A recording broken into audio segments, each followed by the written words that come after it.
Hey guys, alright? Welcome everyone. The story begins in the Nile Valley in 3600 BC. The people of Egypt are worshipping En-Sabah-Nur, a powerful being led to his pyramid by his 4 horsemen: pestilence, famine, death, and war. Everything has been prepared to perform a ritual that will transfer the consciousness of En-Sabah-Nur into the body of a mutant with an incredible regenerative ability, considered immortal, as En-Sabah-Nur, despite his many powers, is not immortal. Outside, as the ritual is already happening, some guards of the kingdom betray En-Sabah-Nur and drop huge stone pillars into the pyramid to kill him and everyone there. The horsemen fight the traitors as the massive rocks begin to destroy the pyramid's structures and crush anyone inside. Death, in her last moments, manages to protect her master's body. However, she is eventually crushed like everyone else. The consciousness transfer process is complete, but En-Sabah-Nur remains trapped under the rubble. Time advances, and it is now the year 1983, where a high school class discusses how Eric Lenscher, better known as Magneto, attacked the Peace Summit and the president but was stopped by Raven Darkholme, who was using the alias Mystique. Scott Summers, one of the students in that class, has problems with his eyes, and another student mistakes it for a look at his girlfriend. Scott asks the teacher for permission to go to the bathroom, and the other student follows him to attack him. Scott locks himself in a bathroom stall to avoid the other student but loses control and fires a devastating red beam from his eyes that throws the bully against the walls and causes significant damage to the school property. Meanwhile, in Berlin, several people gather in a secret arena to watch mutants fight. One of the fighters, known as Angel, a mutant with wings on his back, defeats his opponent and is soon introduced to another mutant who is brought into the ring in a cage. His name is Kurt Wagner, known as Nightcrawler, who can teleport anywhere within his sight. At first, he tries to avoid Angel, who tells him that they will both be killed if they don't fight. Nightcrawler takes Angel by surprise and throws him against the electrified ring fences to burn his wings. Raven, who is at the scene, goes to the arena controls and lowers the voltage, allowing the two fighters to escape. While Angel flies away, Nightcrawler is rescued by Raven herself, and they successfully escape. Eric Lenscher, who is seen as a monster by humans, leads a normal life with his wife Magda and their daughter Nina. He works in a metal foundry in Poland under the name Henryk Gorski. He sings a lullaby to his daughter, which he claims to have learned from his own parents. He tells his daughter about his parents being taken away from him when he was a child and assures her that the same will never happen to her. Scott's brother, Alex Summers, takes him to Xavier's school for gifted youngsters with a blindfold to prevent accidents. Scott bumps into a girl named Jean Grey, a mutant with telekinetic powers. They exchange a few words before Alex introduces Scott to Hank McCoy, the Beast, who is now a teacher. Together, the three of them visit Charles Xavier, and he greets Alex and his brother Scott. Charles asks Scott to take off the blindfold and shoot at the target, assuring him that it's okay to do so. Scott does as he's told and fires a massive beam that cuts a tree in half, which Xavier claims was planted by his grandfather. Scott fears being expelled but manages to impress Charles and is enrolled in the school. In Cairo, Egypt, a CIA agent named Moira MacTaggart follows a group of people with a similar mark on their necks into an underground chamber, where she finds them performing a ritual to awaken En-Sabah-Nur from his eternal slumber. Moira luckily escapes before En-Sabah-Nur awakens and causes an explosion that triggers a worldwide earthquake, which can be felt even at Eric's workplace. A large container of molten metal falls on a co-worker, but Eric saves him using his powers and quickly covers up to prevent anyone from discovering that he is a mutant, though he suspects someone might have seen. At the school, Jean Grey envisions chaos and the end of the world, and she tells Charles about it. She expresses fear of her powers, but Charles reassures her. Later, with Hank's help, Charles uses Cerebro to discover the source of the tremors. There, he sees Moira, who used to be his love interest, and decides to go to her location to see if she knows anything about the tremors. Meanwhile, Eric and Magda prepare to leave their town and go to a place where nobody knows Eric's true identity. When Magda goes to look for Nina, she notices that she's missing, and the couple searches for her in the forest. The police has Nina and asks Eric about his true identity. To protect his family, Eric confesses that he is Magneto and asks the police to take him in exchange for Nina's freedom. Nina screams for the officers to let her father go, and her voice causes the crows to attack the police, revealing that she is also a mutant, just like her father. A police officer with a bow and arrow accidentally releases it, killing Nina and Magda. Eric rushes to his family and mourns their deaths. Enraged by the loss of his family, he takes off Nina's necklace and uses it to kill all the men. Back in Egypt, Apocalypse is free to roam and explore the new world. He encounters Aurora Monroe, a mutant who steals goods and money and escapes from the vendors. When the vendors surround her, Apocalypse intervenes, decapitating 3 people and imprisoning one within the walls. Alex and Charles visit Moira MacTaggart and question her about the incident in Egypt, but she is reluctant to respond, as it is classified information. When she asks how they gain access, Charles lies to her, saying he has clearance at 5 levels and can extract all the information they need. Aurora takes Apocalypse to her hideout and offers him food. Apocalypse uses the television to learn the human language and about the new human world. He calls humans weak and false gods and believes that Earth needs to be cleansed. Aurora tells him that laws restrain them, but he convinces her to follow him and exponentially enhances her mutant abilities. Meanwhile, Raven takes Nightcrawler to a mutant named Caliban, helping other mutants create false identities and passports. Caliban tells Raven what happened to Eric Lensher, and she leaves angrily with Nightcrawler. Back at the school, Hank prepares special glasses for Scott, limiting his powers and allowing him to see the world properly. His eyes fixate on Jean, and he approaches her. When other kids mock them, he thinks he's a monster to them, but Jean tells him that he's not the only one who can't control his powers and is not the biggest monster. Accompanied by Storm, Apocalypse approaches Caliban in search of powerful mutants, but he refuses to help them. Psylocke arrives to assess the situation, and Apocalypse unlocks all of her powers, and she joins him. They find Angel, whose wings are burned, and Psylocke instructs the others to leave and search for others.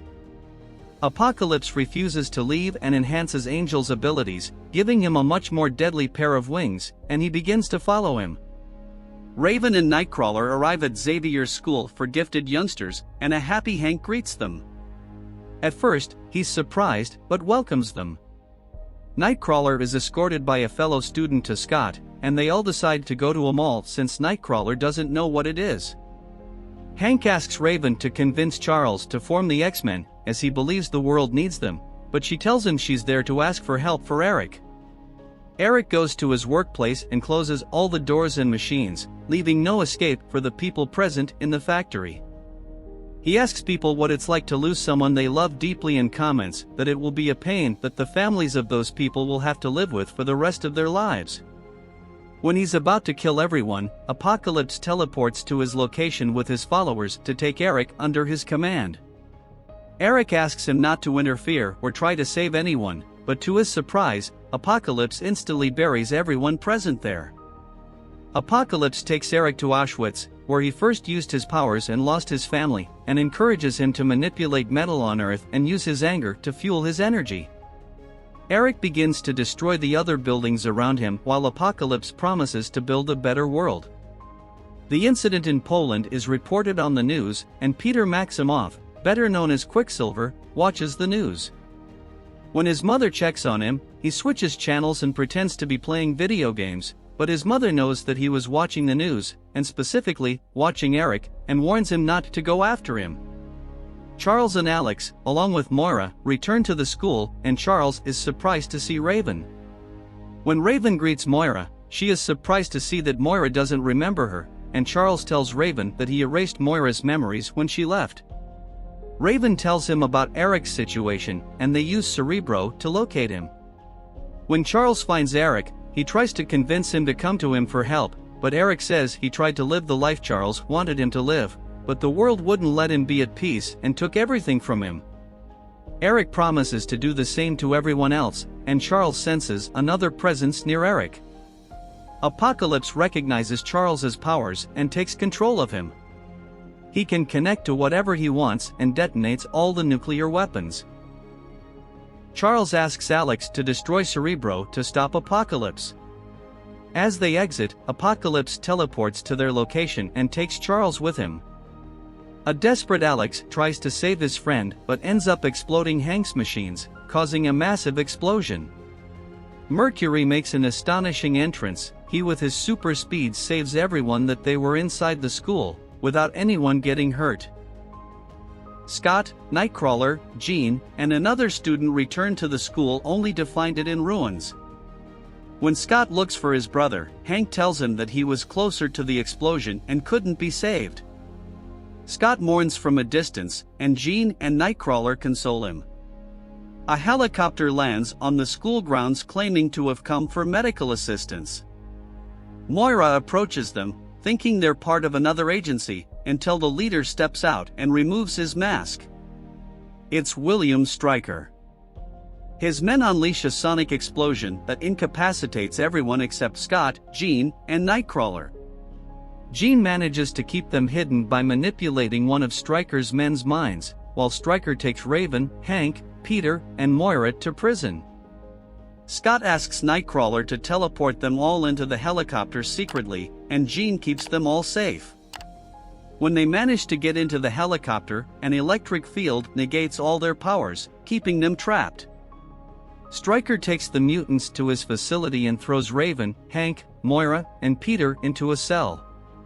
When the four try to negotiate and warn him about Apocalypse, he simply rejects the proposal and leaves.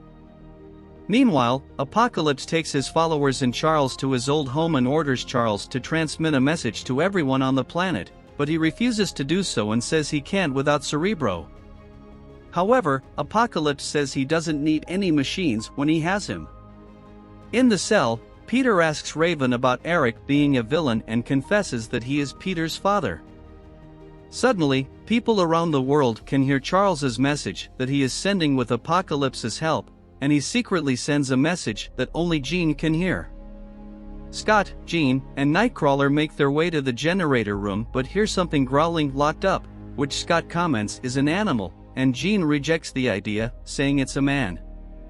As guards approach the generator room, Jean unlocks the chamber, and the man is revealed to be Wolverine. He brutally kills all the soldiers who appear until he reaches the exit, and the three follow his trail.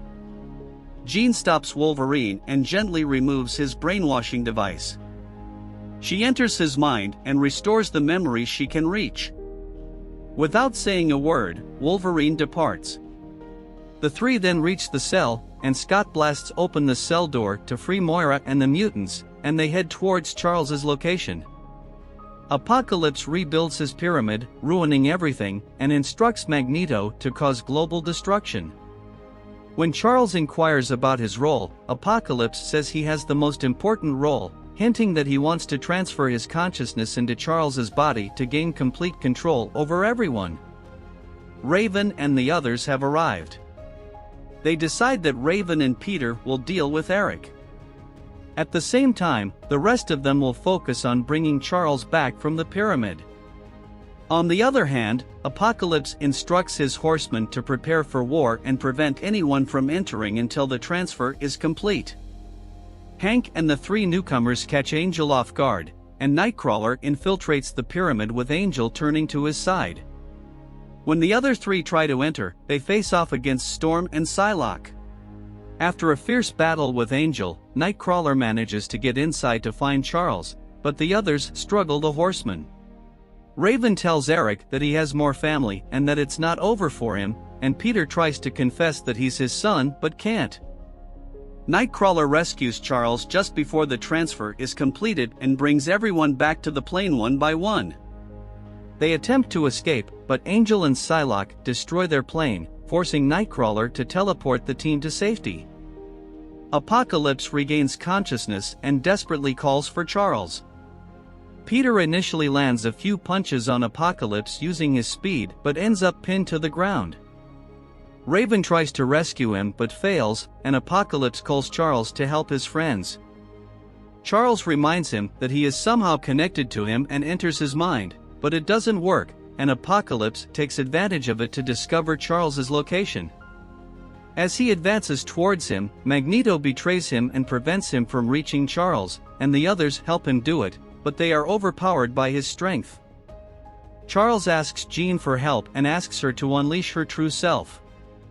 Jean overpowers Apocalypse, and as the combined efforts of everyone weaken him, he tries to escape but is stopped by Storm.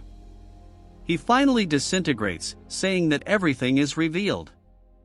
Jean helps Charles regain consciousness, and he restores Moira's memories so she remembers their past. Everyone returns home.